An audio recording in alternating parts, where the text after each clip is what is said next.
السلام علیکم ګرانو کتونکو، زه یم فرهاد رضا. دې وخت کې موږ د شاعر حمidullah dabarwal صاحب سره ناست یو او غواړو چې د هغه نه څه ریکارډ کړو، تاسو ته یې واورو.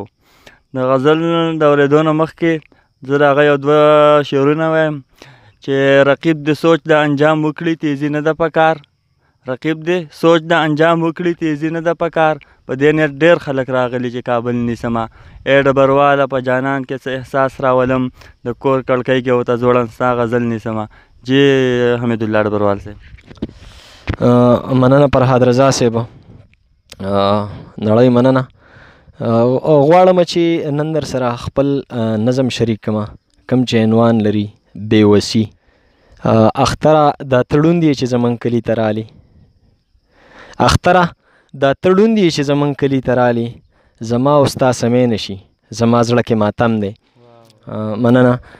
نظم مې و چې مورې ما نن څه عجیبه شان اراده کړې ده، مورې ما نن څه عجیبه شان اراده کړې ده، لوز مې کړی ما د خور سره واده کړې ده. هغې ویل راته د ټولو جونو هر څه شته دی، مونږ بېوسه یو، زما لاس کې بنګړي نشته دی. زمونږ د کلي جونې ماته پیغورونه کوي، هغوی نکریزې راوړي رنګارنګ ګلونه کوي. زما د خولې نه سلګۍ وتلې چغې مې کړې، خور چې خفه نه شې زه تاله به بنګړي واخلمه، د ځان په خرڅ باندې به تاله زندګي واخلمه. ستا د سر ګل او ستا چارګل چې ستا پیزوان پوره شي، په دغه هر څه به زما د زړه ارمان پوره شي.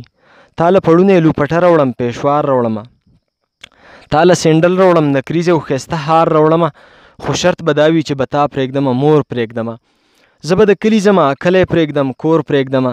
هغې په منډه غاړه راکړله او ویې ژړل، هغې په منډه غاړه راکړله او ویې ژړل. وروره نه ګل او نه چارګل او نه پیزوان غواړمه، چې په صورت روغ یو، هر څه شته دی، هر څه پوره دي. موږ په ډوډۍ ماړه یو، وریجې شته دی، وړه پوره دي. خو زما زړه تسلي نه کوله، ښار له رالم، ما مزدوري شروع کړه، خور له مې چارګل واخیستو، یو مې ورله هار واخیستو، یو مې د سر ګل واخیستو، څه مې بنګړي واخیستل، خور له مې جامې واخیستې. د مور نظر مې کم و، مور له مې چشمې واخیستې. په ما اختر و چې هر څه مې یوړل، خور وینمه، مسافري مې کړې، مور وینمه، کور وینمه. چې کور ته رالم د کور ورته جرنده پرته وه، چې کور ته رالم د کور ورته جرنده پرته وه. ما تپوس وکړو چې خور مې څه شوه، ما ورله پیزوان راوړی، ما یې ارمان پوره کړو، ما ورله ارمان راوړی. د کلي یو هلک مې لاس ونیو، روان یې کړمه، دواړو قبرونو ته یې پرېښودم، واپس شو رانه. دا زندګي وه چې د خور ارمان په زړه پاتې شو، په خاورو پروت هغه پیزوان ته مې کاته پاتې شو. دنیا پانی د دا مې لویه تجربه کړې ده، ما ډبروال ټولو ملګرو ته قیصه کړې ده.